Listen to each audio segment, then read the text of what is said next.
বিপাকে শিল্পা শেঠির স্বামী রাজ কুন্দ্রা। দিন কয়েক আগে শিল্পপতি রাজের ৯৭.৭৯ কোটির স্থাবর অস্থাবর সম্পত্তি বাজেয়াপ্ত করে ইডি।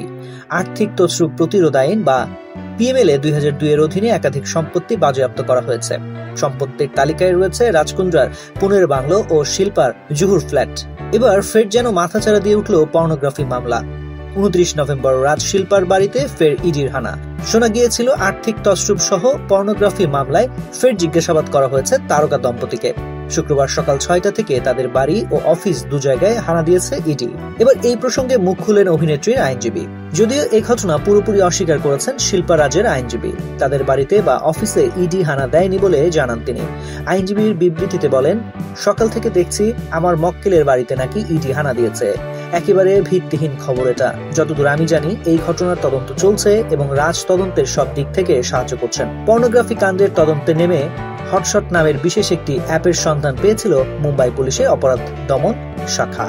ওই অ্যাপ যে সংস্থা নিয়ন্ত্রণ করত তার মালিক ছিলেন রাজ। একাধিক সার্ভার থেকে পর্নোগ্রাফি ভিডিও, স্বল্প এবং লম্বা দৈর্ঘ্যের ভিডিও মিলেছিল।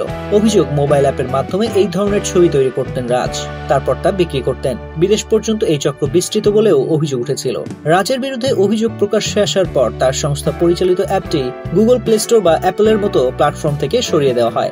এখন আর ওই অ্যাপ পাওয়া যায় না। পর্নোগ্রাফি কাণ্ডে জামিন পেয়ে গেলেও আর্থিক তছরূপের অভিযোগগুলো নিয়ে দীর্ঘদিন ধরেই তিনি ইডির আতশকাচের নিচে ছিলেন বলে খবর। উল্লেখ্য, পর্নোগ্রাফির পাশাপাশি বিটকয়েন দুর্নীতিতেও নাম জড়িয়েছে রাজের।